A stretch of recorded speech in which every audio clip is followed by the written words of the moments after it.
الحمد للہ رب العالمین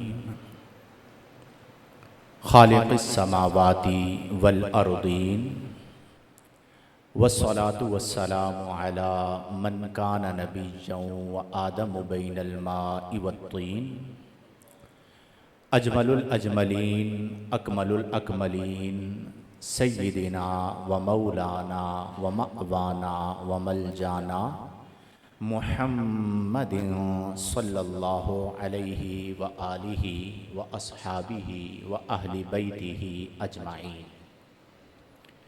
قال اللہ تعالی فی القرآن المجید والفرقان الحمید عسى ان يبعثك ربك مقاما محمودا صدق اللہ العظیم وصدق رسولہ النبی الکریم المتین الامین۔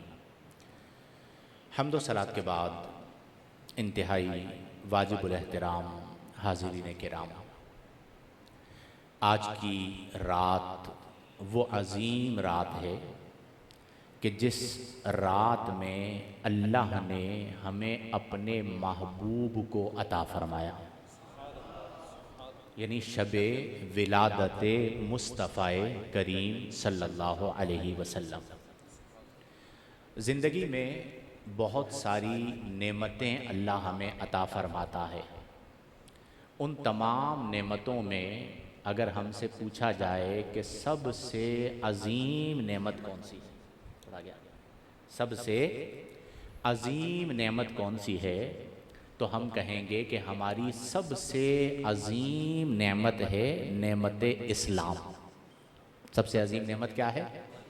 ہمارا ایمان، ہمارا دین، ہمارا سب کچھ ہے، اور ہم اپنے دین پر سب کچھ قربان کر سکتے ہیں۔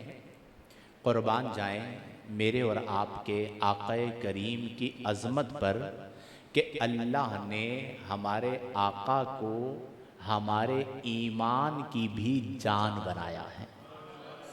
اسی لیے ہم کہتے ہیں جان کائنات، جان ایمان، ان کی ذات پر ایمان، ان سے محبت، ان سے الفت، اس کے بغیر ایمان مکمل نہیں ہو سکتا۔ میرے پیارے دوستو، عشاق کے لیے ایک چیز لازم ہوتی ہے کہ اس کے دل سے ایک لمحے کے لیے بھی اس کا محبوب غائب نہ ہو۔ رضوان بھائی ایسا ہی ہے نا؟ اگر آج دنیا میں کسی کو، قاری صاحب، کسی سے محبت ہو جائے تو وہ 24 گھنٹے کس کی یاد میں گم رہتا ہے؟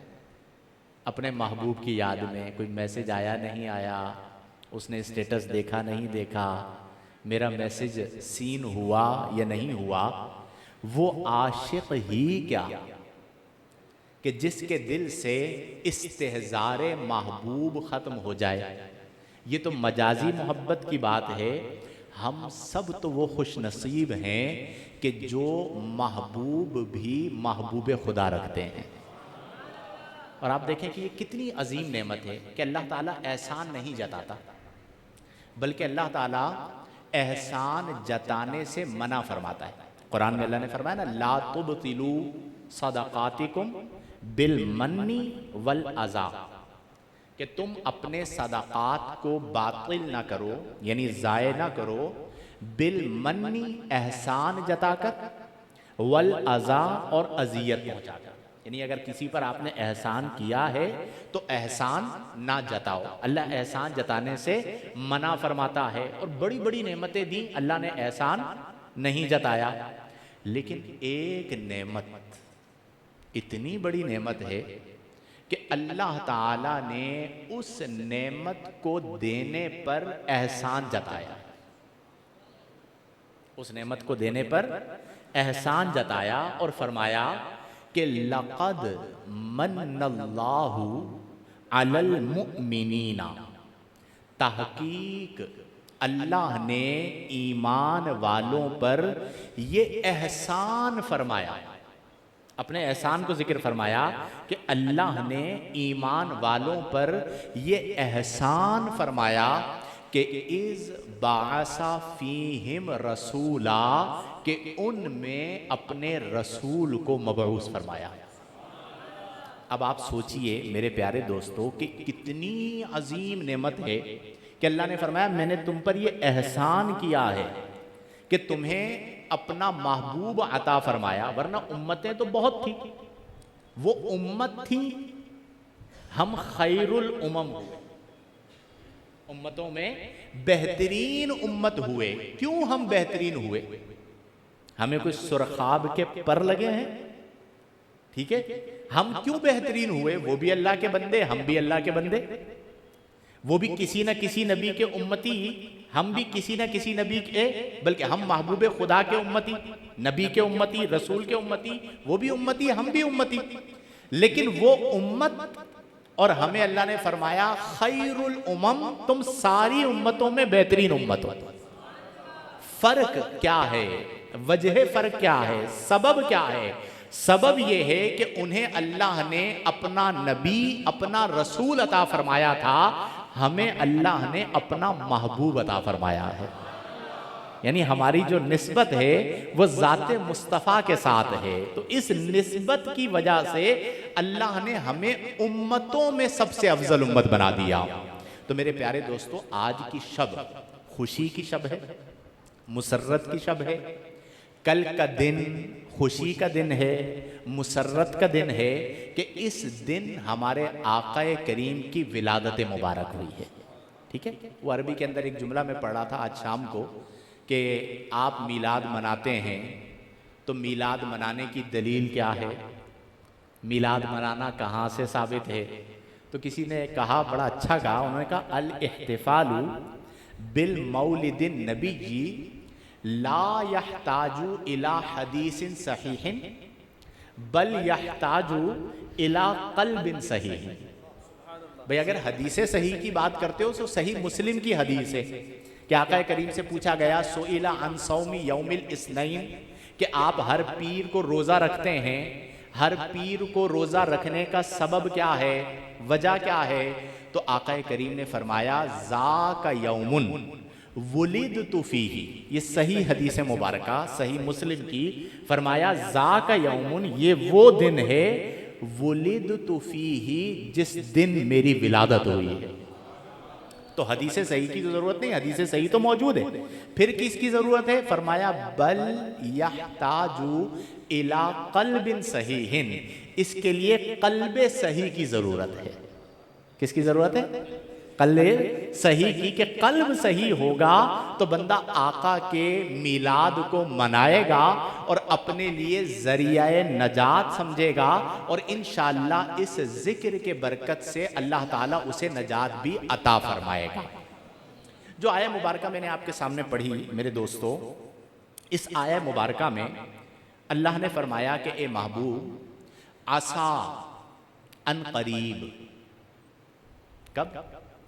ان قریب، جلد، ان یبعثک ربک، آپ کا رب آپ کو مبعوث فرمائے گا، یعنی عطا فرمائے گا۔ ان قریب آپ کا رب آپ کو عطا فرمائے گا۔ کیا عطا فرمائے گا؟ فرمایا مقامن، مقامن ایک مقام، محمودن جو عام مقام نہیں ہے، محمودن وہ مقام محمود ہے۔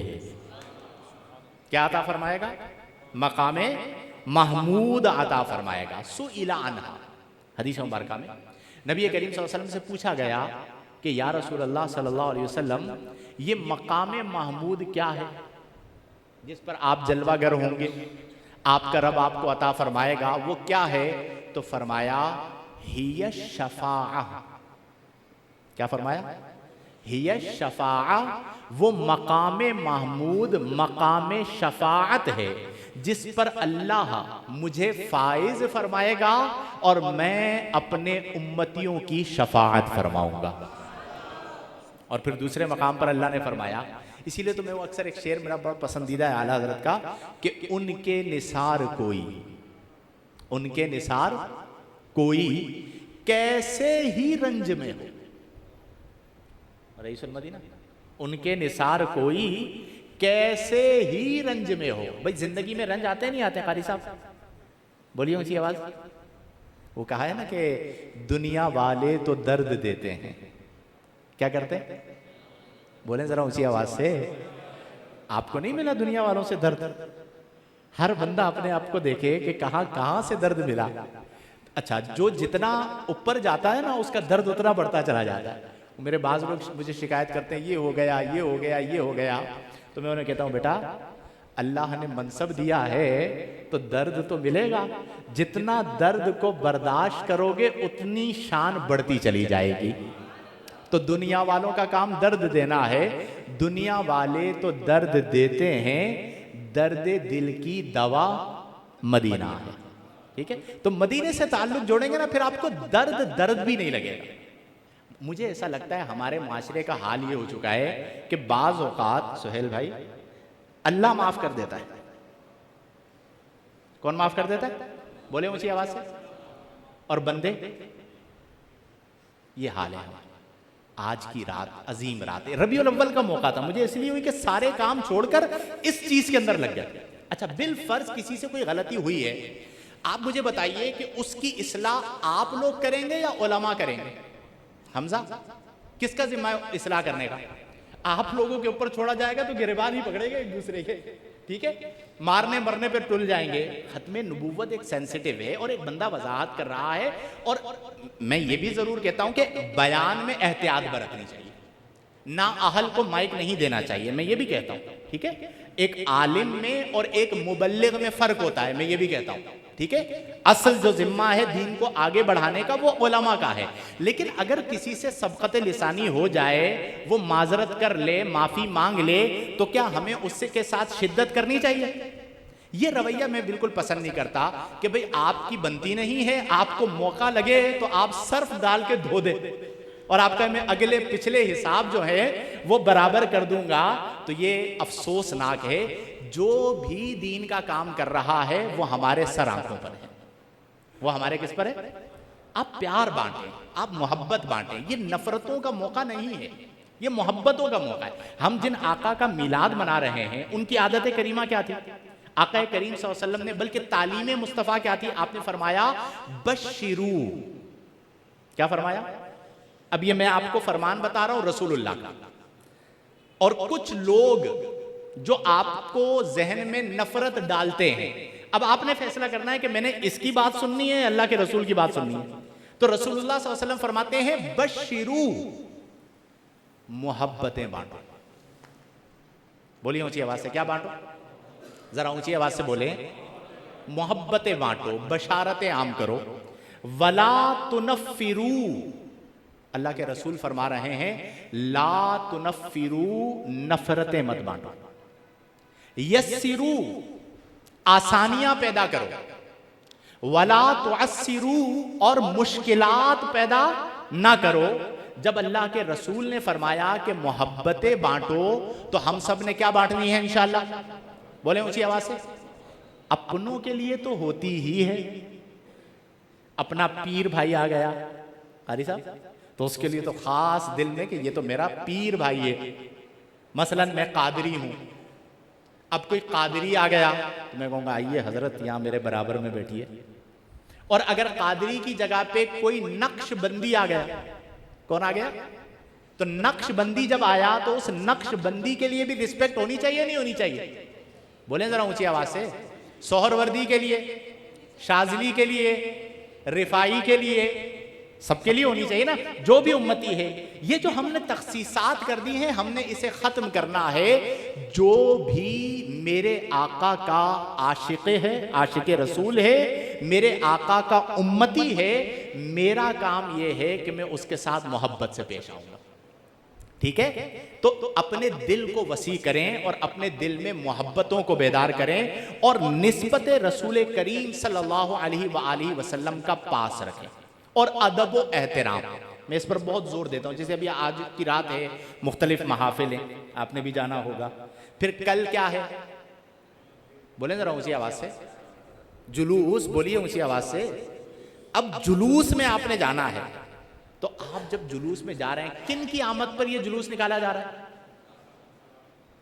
تو ادب ہونا چاہیے نہیں ہونا چاہیے؟ غسل کیجئے، نیا لباس ہے تو وہ پہنیے، دھلا ہوا لباس پہن لیجئے، اپنے آپ کو معطر کیجئے، پھر آپ جلوس میں ادب کے ساتھ شرکت کریں کہ آپ گلی گلی اپنے آقا کی آمد پر، سرکار کی آمد مرحبا کے نعرے لگا رہے ہوں اور آپ کا دل ذات مصطفیٰ کریم سے جڑا ہوا، کسی کو دھکا نہ دے۔ یہ بھی بڑی حیرت کی بات ہوتی ہے کہ جلوس میں دوڑ رہے ہوں گے، ایک دوسرے کو پیچھے کھینچ رہے ہوں گے، خواتین کو جلوس میں نہیں لے کے جانا۔ کس کو؟ رزق کی بے حرمتی نہیں کرنی۔ کس کی؟ یہ جو ہیرو بن کے اور وہ کیا لگاتے ہیں آپ لوگ، وہ اسٹال نہیں، وہ اونٹ لے کے اور سارا جو ہے وہ بڑے بڑے سخی پیدا ہو جاتے ہیں ان دنوں میں، ٹھیک ہے؟ ایسے ایسے سخی مجھے نظر آتے ہیں روڈوں پہ، وہ کہتے ہیں حاتم طائی تو ہوگا اپنے زمانے کا، اس زمانے کا سب سے بڑا حاتم طائی ٹرالے کے اوپر کھڑا ہوا ہے، ٹھیک ہے؟ اور کیا لے کر کھڑا ہوا ہے؟ بڑے بسکٹوں کا ڈبہ لے کر کھڑا ہوا ہے اور یوں کیچ کروا رہا ہے، کیچ کیچ۔ اللہ کے بندے، بعض جگہوں پہ بریانی کی تھیلیاں، اچھا دوسرا کہتا ہے اچھا تو حاتم طائی ہے، میں ابو الحاتم طائی ہوں، یعنی میں حاتم طائی کا بھی باپ ہوں، ٹھیک ہے؟ وہ بریانی کی تھیلیاں کیچ کروا رہا ہے، یہ پکڑو۔ اب وہ بریانی کی تھیلی ہاتھ سے چھوٹی، زمین پر گری اور پاؤں میں رزق آ رہا ہے، آپ مجھے بتائیے کہ یہ بے ادبی ہے یا نہیں؟ اب ہم اگر یہ کریں گے، اب دوسرے کیا کرتے ہیں پتہ ہے آپ کو؟ اس کی ویڈیو بنائیں گے، دکھائیں گے دیکھو یہ بریلوی یہ کر رہے ہیں، یہ اہل سنت یہ کر رہے ہیں، ٹھیک ہے؟ اب جب وہ یہ ویڈیو بنا کے دکھائیں گے، ہم انہیں کیا جواب دیں؟ قصور تو آپ کا۔ اگر آپ رات کو اپنی بیویوں کو لے کر، اپنے گھر کی خواتین کو لے کر چراغاں دیکھنے کے لیے مخلوط جگہ پر آ جائیں جہاں پر لڑکے بھی موجود، لڑکیاں بھی موجود ہیں، اور اس کی ایک ویڈیو چل جائے اور وہ دکھایا جائے دیکھو یہ حال ہو رہا ہے، یہ میلاد کا حال ہو رہا ہے، تو آپ مجھے بتائیے کہ تکلیف ہوگی یا نہیں ہوگی؟ ہمیں ان حدود کا خیال رکھنا ہے کہ بعض اوقات دین کے نام پر ہم سے نفس ایسے کام کروا رہا ہوتا ہے، وہ نفس کو تسکین مل رہی ہوتی ہے، اس میں ریاکاری ہوتی ہے، اس میں دکھلاؤ۔ ابھی آپ مجھے بتائیے نعت خوانی ہوئی، یہ جو ابھی ہمارے فہیم قادری نے نعت خوانی کی، نعت پڑھی، آپ مزے سے بیٹھے ہوئے تھے، کس کس کو مزہ آیا بتائیں؟ ہاتھ بلند کر کے بتائیں ذرا، دل کو سکون ملا؟ ایسے بھی تو نعت خوانی ہو سکتی ہے میرے بھائی۔ آپ کو ضروری ہے کہ آپ اچھلیں، کودیں، رقص کریں، ٹھیک ہے، عجیب ماحول بنائیں۔ اب آپ لوگ شروع میں بیٹھے، میں نے آپ کی توجہ دلائی کہ آپ محفل نعت میں ہیں، دل آپ کا مدینے میں ہونا چاہیے۔ اب ایسی محفل میں جب آپ بیٹھیں کہ نعت خان کو عوام سے سروکار نہ ہو، عوام کو نعت خان سے سروکار نہ ہو، دونوں کو سروکار ہو، دونوں کو کیا ہو، لیکن ایک دوسرے سے نہ ہو، دونوں کو سروکار ہو مدینۃ الرسول سے۔ وہ ڈوب کر پڑھ رہا ہو، اس کے دل میں اور دماغ میں مدینہ چل رہا ہے، آپ سب اور میں ڈوب کر سن رہے ہیں اور ہمارے ذہن و دماغ میں بھی مدینۃ المنورہ موجود ہے، خدا کی قسم اس محفل نعت کے ادب کا عالم کیا ہوگا؟ اچھا ابھی یہ نعت پڑھ رہے تھے، اس کے پیچھے کوئی جھنکار تھی؟ بولے سکون سے پڑھ رہے تھے نا، مزہ آ رہا تھا؟ مجھے سمجھ میں نہیں آتی بعض لوگوں کی کہ وہ ایک ریس لگی ہوئی ہوتی ہے نا، تیرا البم آ رہا ہے نہیں آ رہا، تمہارا البم آیا نہیں آ رہا، ٹھیک ہے؟ تو ہمارے فہیم قادری کا البم بھی آیا، تمہارا البم آ رہا ہے، اچھا میرے 2 آ رہے ہیں، میرے 3 آ رہے ہیں، ٹھیک ہے؟ اور اس میں ایسی چیزیں ڈال دی گئی ہیں کہ اب وہ جو کلام پڑھا جا رہا ہوتا ہے نا، اس کے پیچھے جھنکار محسوس ہو رہی ہوتی ہے۔ میں نے پوچھا بھی ان لوگوں سے، بھائی یہ اس کے پیچھے ڈالتے کیا ہو؟ کوئی ڈھول بجاتے ہو کہ کیا کرتے ہو؟ لیکن مسئلہ کیا ہے، دیکھیں جب تک آپ عوام ذوق والی محافل کو طلب نہیں کریں گے تو پھر ایسے ہی لوگ بنیں گے۔ وہ کیا کہیں گے، بھئی ہم نے وہ پڑھنا ہے جو پبلک ڈیمانڈ ہے، کہ جب بڑی گاڑی کے اوپر ایکو ساؤنڈ لگا ہوا ہو اور وہ چل رہا ہو اور ہمیں مزہ آ رہا ہو تو ہم نے وہ سننا ہے۔ ارے آپ ذوق والی نعتیں سنیں۔ ابھی انہوں نے پڑھی مدینے کے والی دو عالم کے داتا، میری بھی نظر سوئے طیبہ نظر، کیا اس کا ایک لطف ہے۔ تو یہ کب ہوگا؟ جب ہم سب مل کر اپنی اصلاح کریں گے، آپس میں ایک دوسرے کی مخالفت نہیں کرنی، پیار سے سمجھانا ہے، اور ہماری ترجیحات میں یہ ہو کہ محافل نعت سے ہمارے عشق رسول میں اضافہ ہو۔ آپ کو میری بات سمجھ میں آ رہی ہے؟ جب یہ طلب ہوگی نا تو پھر انشاءاللہ ذوق بھی ملے گا، شوق بھی ملے گا، اور اس رات کو عبادت میں بسر کریں۔ نعت رسول مقبول کیا ہے؟ عبادت. بولیے اونچی آواز سے کیا ہے؟ بولیں اونچی آواز سے. دھندا تو نہیں ہے نا؟ بعض لوگوں نے بنایا ہوا ہے دھندا یا نہیں بنایا ہوا ہمارے نعت خانوں نے؟ یہ ہے. ہم خلاف نہیں ہیں لیکن پیار محبت سے سمجھاتے ہیں کہ بھائی اللہ کے رسول کی نعت خوانی ہے یار. آپ جب اولیاء کرام اس بارگاہ میں آتے تھے نا، ادب کا عالم کیا ہوتا تھا کہ ادب کا ہیست زیر آسماں از عرش نازک تر، نفس گم کردہ می آید جنید و بایزیدی جا. کہ عرش کے نیچے ایک ادب کا ایسا مقام ہے کہ نفس گم کردہ اس بارگاہ میں جب جنید بغدادی اور بایزید بستامی آتے تھے تو وہ اپنی سانسوں کو گم کر دیا کرتے. کس کو گم کر دیا کرتے تھے؟ یعنی وہ سانس بھی آہستہ رہتے تھے کہ اونچی سانس لینے کی وجہ سے اس بارگاہ کی بے ادبی نہ ہو جائے. تو میرے پیارے دوستو، ادب کے دامن کو تھامنا ہے، پیار محبت کے ساتھ، الفت کے ساتھ. ہم نے آج کی رات بھی بسر کرنی ہے اور کل کا دن بھی بسر کرنا ہے انشاءاللہ. آپ سب ارادہ کرتے ہیں؟ ہڑا ہوڑی تو نہیں کریں گے ولی؟ صحیح صحیح بتاؤ. ٹھیک ہے، یہ افراتفری والی چیز نہیں. سکون مزے سے بیٹھیں، عبادت کی نیت سے بیٹھیں، سکون سے بیٹھیں اور محبتیں بانٹیں اور ایک دوسرے پہ غصہ بھی نہ کریں. جلوس میں یہ بھی ہوتا ہے، سارے عشاقان رسول ایک اس کو کھینچ رہا ہے، دوسرا اس کو کھینچ رہا ہے، میں آگے بڑھ جاؤں. نو، آپ دوسرے کو جگہ دیں. بڑا آدمی کون ہوتا ہے؟ جو دوسرے کو پیار دیتا ہے، دوسرے کو محبت دیتا ہے. ایک واقعے پر ہم اختتام کرتے ہیں، پھر ذکر کریں گے انشاءاللہ. نبی کریم صلی اللہ علیہ وسلم ہجرت فرما کر کہاں تشریف لائے؟ بولیں ذرا اونچی آواز سے، اور اونچی آواز سے بولیے. جب آپ مدینہ المنورہ میں تشریف فرما تھے تو مکہ سے ایک شخص کسی کام سے مدینے آیا. انس کسی کام سے مدینے آیا. وہ جو شخص مدینے آیا، نمبر 1 صحیح حدیث سنا رہا ہوں، کافر تھا. کیا تھا؟ بولے اونچی آواز سے، اور اونچی آواز سے بولے. صرف کافر نہیں، جب آقا کریم مکہ میں تھے تو وہ آقا کریم کا جانی دشمن تھا. یا عمران کیا تھا؟ جانی دشمن تھا. مکہ سے مدینے آیا. اب جس کام سے آیا تھا وہ کام کرتے کرتے کرتے اسے رات ہو گئی. ٹھیک ہے، شہر دوسرا تھا. اب اگر ہمیں کسی دوسرے شہر میں رات ہو جائے تو سب سے بڑی ٹینشن کیا ہوتی ہے کہ رات کہاں گزاریں، اسٹے کہاں کریں گے، رات کو قیام کہاں کریں گے. اس نے ادھر ادھر دیکھا، اسے کوئی جگہ نہ ملی. بخت جاگے ہوئے تھے، اسے ایک ہی در نظر آیا جو ساری کائنات کا امان یعنی در مصطفیٰ ہے. وہ کافر رکنے کے ارادے سے آقا کریم کے کاشانہ اقدس میں آ گیا. آقا کریم نے اسے اپنے گھر میں بلا لیا. گھر پہ بلایا، اس سے پوچھا کہ کچھ کھایا ہے؟ اس نے کہا نہیں، کچھ نہیں کھایا.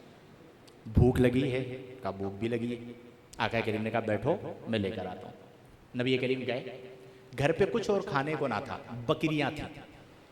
تو آقا کریم نے بکری کا دودھ دھویا ایک پیالہ، اور وہ دودھ کا پیالہ لے کر آئے قاری صاحب، اور وہ پیالہ لا کر اس کافر کو جو مہمان تھا آقا کریم نے دیا کہ یہ نوش کر لو، پی لو. اس نے وہ پیالہ پی لیا. آقا کریم نے پوچھا اور پینا ہے؟ اس نے کہا اور تو پینا ہے، بھوک تو لگ رہی ہے. آقا کریم نے کہا ٹھہرو میں لے کر آتا ہوں. پھر گئے، ایک اور پیالہ لے کر آئے، پی لیا. پوچھا اور پینا ہے؟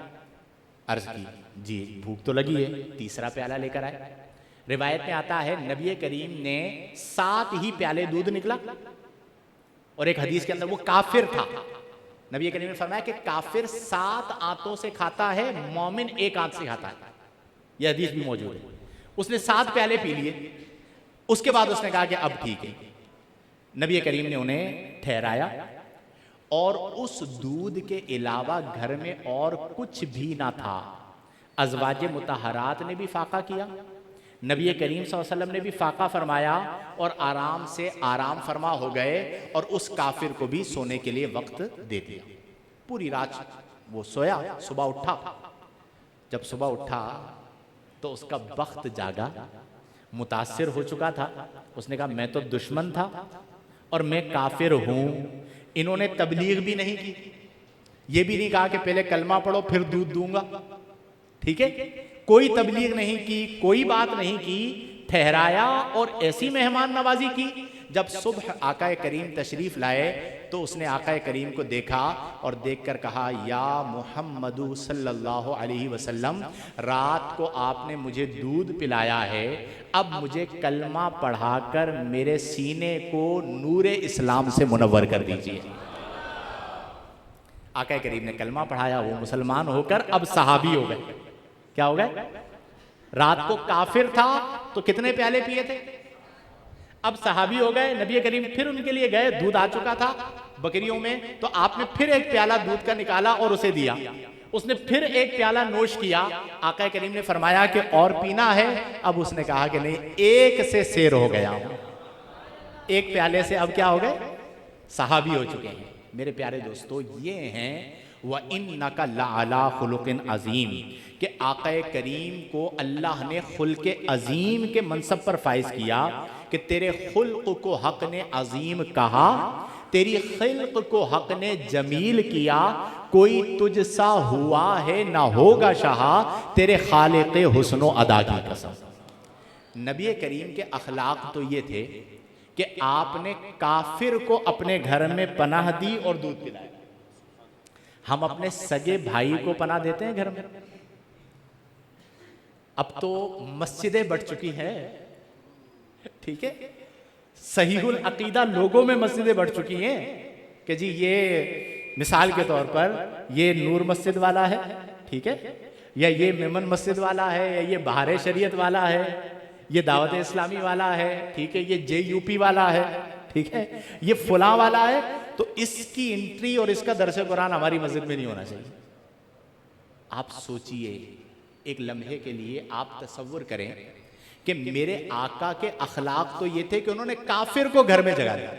عامر بھائی کس کو جگا دی؟ اور دودھ پلایا۔ میں اور آپ اپنے مسلمان بھائی کے لیے اپنے دلوں میں جگہ رکھتے نہیں رکھتے، اپنے لیے اپنے دروازے ان کے لیے کھلے رکھتے؟ کوئی آ کے ہمارے گھر میں رک سکتا؟ بلکہ اگر کوئی اچانک ان ایکسپیکٹڈ آ جائے اور ہو غریب، شرط یہ ہے کیا ہو؟ امیر آئے گا تو کہیں گے حاجی صاحب آپ آئیں گے شاہ زیب تو میرے بخت جاگیں گے، ٹھیک ہے، بالاج کا ہے یہ بیٹھا ہوا، آپ آئیں گے تو میرے بخت جاگیں گے، آپ تشریف لائیے، بتائیے کھائیں گے کیا؟ تو اس لیے میں شرط لگا رہا ہوں کہ وہ جو آیا ہے وہ کون ہو؟ غریب ہو۔ تو آپ مجھے بتائیے ماتھے پہ بل آئے گا نہیں آئے گا؟